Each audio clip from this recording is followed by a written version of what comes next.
Lesson 35, similar and congruent polygons. What does it mean for polygons to be similar or congruent?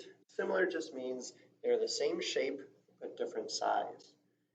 Congruent means they're the same shape and same size. So congruent, they're exact twins. Think of them as that way. They're identical.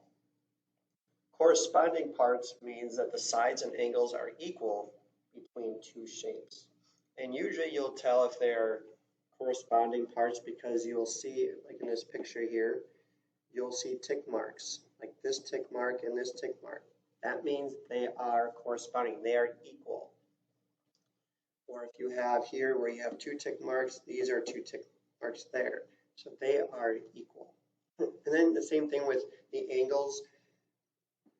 They'll have one curve inside this angle, one inside that one. That means those angles are the same. And then you might have two of those or three of those, and they'll just show you that those triangles are equal in sides and length and angles. And so we have a couple descriptions for similarity. We have a side triangle similarity, which means if two triangles have proportional corresponding side lengths, then the triangles are similar. So it just means if they are the same, if the side lengths are proportional, which means they are the same shape, they are the same size, the triangles are going to be similar. And then you have the angle similarity. If the angles of one triangle are congruent to the angles of another triangle, then they are similar, and their corresponding side lengths are proportional. So we have two different kinds of triangles with side, or also labeled as SSS, and then we have angle, which is a triangle. So that's what we are going to be looking at today. But we'll get to more in detail with those as we get to some of the examples. Let's take a look at example 1. Which two quadrilaterals are similar? That means they are the same shape, but they could be different sizes. So let's look at them carefully. The first one, letter A, that is a parallelogram because it has two parallel lines. This line is parallel with this line, and then we have the top line is parallel with the bottom line. We want to see if there's any other parallelograms that are similar. Well, I know this one is just a smaller version because those are parallel and these are parallel. So those are parallelograms. C, if we were to turn it sideways, this is parallel with this line, and this is parallel with this one. Then if you look at letter D is a trapezoid. So we only have one pair of parallelograms.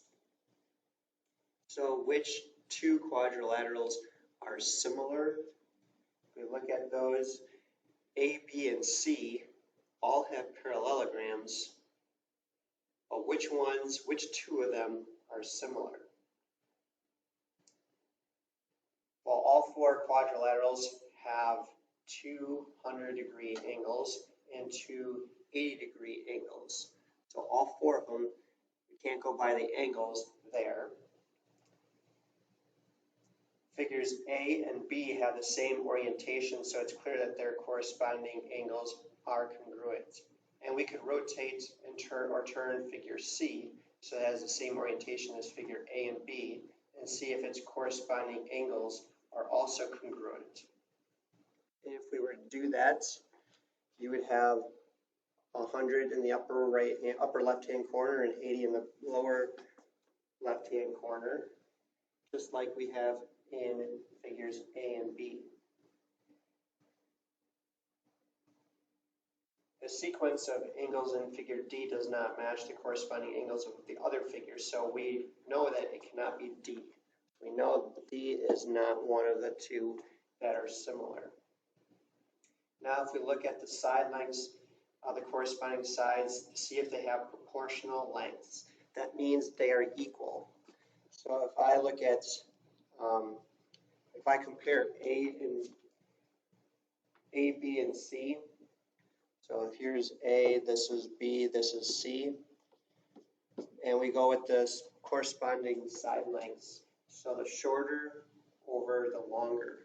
The shorter one is 8 over 12 in the big one. If I were to reduce that, if I were to reduce 8 twelfths, 8 twelfths is the same as 2/3. Look at letter B, the shorter, 6 over the longer, 8. I can divide that by 2 halves, which would give us an answer of 3/4. And then letter C, shorter, 4 over 6. I can divide that by 2 halves, and I get 2/3.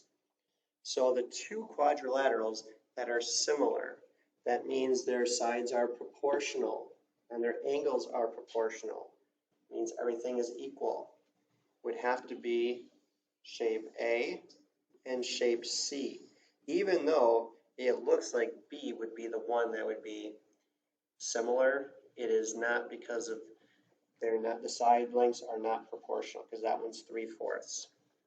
So our answer would be A and C.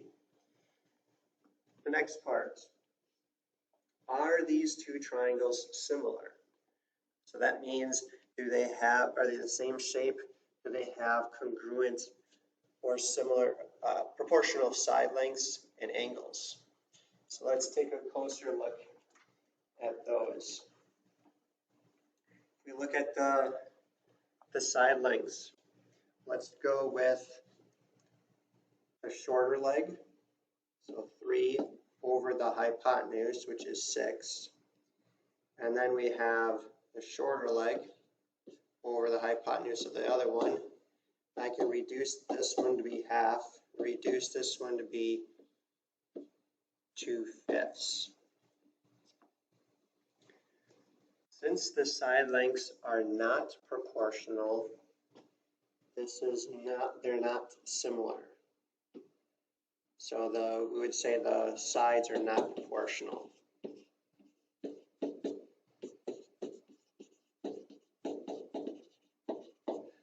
So you're just setting up ratios, proportions to see if they are equal. And if they are not, then they cannot be similar. Next, which triangle is congruent to triangle ABC? So if you look at the picture there, we want to find out which triangle is congruent to triangle ABC. For it to be congruent, they have to be identical. That means the same shape, same size. So since triangle ABC, it looks like a 90-degree angle, so I have to look at ones that look like a 90-degree angle. And I can already eliminate the last one, JKL, because that's not a right triangle. And I know it can't be the second one because DRQ is a little bit bigger than ABC. So the correct answer would be triangle ZXY would be the only one. But if I were to write that properly so that it's congruent, I have to have the sides to be the same. So I'm going to switch this around. So we should technically label it ZYX because the corresponding angles would match up. Because B would be in the same place as the Y. Next one, which triangle is similar but not congruent to XYZ? So if it's not congruent, that means it's the same shape but different size. The only answer to that one would be QRP. So triangle QRP.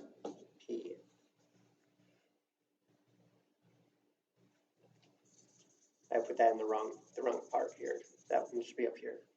triangle QRP.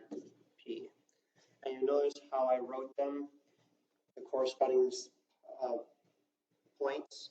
So the same place where X is Q, same where as Y is R, and then the last letter is Z. Z is in the same place as P.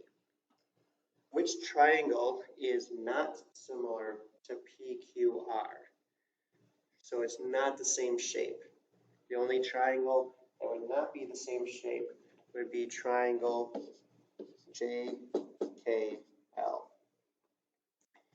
Which angle in triangle ZYX corresponds to angle A in triangles ABC? So I want to find out which one's in this one. Well, if you know that A is in the first location in triangle ABC, I gotta go to the first one in this one. And that would make sense because we're looking at this angle, so it'd be angle Z. Which side of PQR, triangle PQR, corresponds to side XY in triangle ZYX? So I'm looking at XY here. I gotta look at the last two here, QR. So if I look at triangle ZYX, so ZYX, I'm looking at this part. So in triangle PQR, it's going to be the base here. So side RQ would be our answer. And next one, the triangles are similar, find X. So to find X, we can use proportions. So let's say 3, this side, is to X, as we'll use 4 is to 12. And now since we have two proportions here, we can set this up to find out what X would be. But let me redo this one. So we're gonna write the shorter leg over the longer leg is the same as the shorter leg as the longer leg. So you gotta make sure your proportion is from the same triangle. So now, as a review, there's two ways you can solve this. You can cross multiply and divide, or for this one, I know 4 and 12 work together. I know 4 times 3 gives me 12. So I can multiply the top by 3. So 3 times 3 would give us 9. Or you could cross multiply 3 times 12 would give us 36. 4 times x equals 4x. To get x by itself, I divide by 4. X will still equal 9. So the side length would be 9. And then these next one, these quadrilaterals are similar. Find the missing side length. What is the scale factor from the smaller figure to the larger? The units are in inches. So I need to use two sides that are shown on both of them. So I'm going to we'll use the top, so 4 as to 3 is the same as x is to 9. And now I know that 3 and 9 work together. 3 times 3 gives us 9. So 4 times 3 would give us x. So x would have to be 12 inches. That would be the missing side line. Now to be able to find the scale factor. The scale factor, we have to use congruent side lengths. And so if I compare from smaller to larger, I can take 3 is to 9. So what is the scale factor? The scale factor is 1 to 3, or you could say that the larger one is 3 times larger.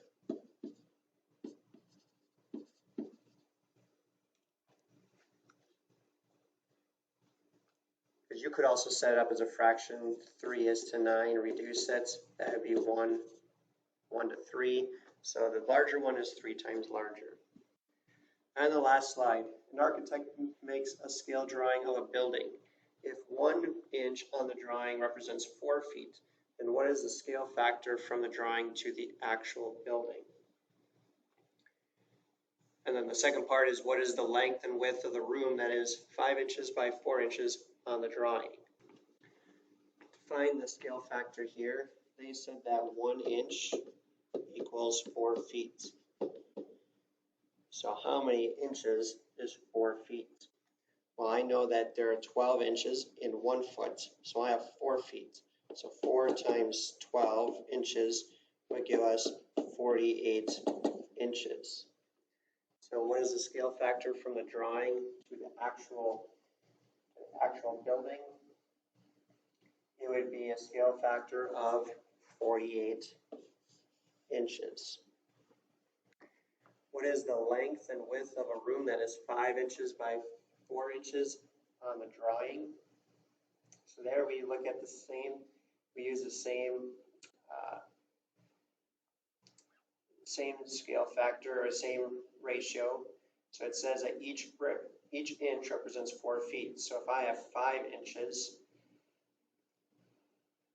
I would have to multiply that by 4 to find out how many feet that would represent. And so I would have your 5 inches times the 4, because 1, so you have 5 groups of 4. 5 groups of 4 would give you 20, so this would be 20 inches. Not 20 inches, 20 feet, I mean. And then the width, you have 4 groups of 4, which would give you 16 feet. So that the length and width of the room would be 20 by 16 feet. And then the last one, on a scale drawing of a house, 1 inch represents 8 feet. How wide is the garage if it's 2.5 inches wide on the drawing? So for this one, 1 inch is 8.5 feet. There is 8 feet. You have 2.5 inches. The 2.5, I'm going to change that to an improper fraction, so it'd be 5 halves. And each inch is 8 feet, so I have 2.5 of those. So if I multiply that by 8, I can simplify and then multiply across. 5 times 4 is 20, so it'd be 20 feet. So that is our lesson on similar and congruency.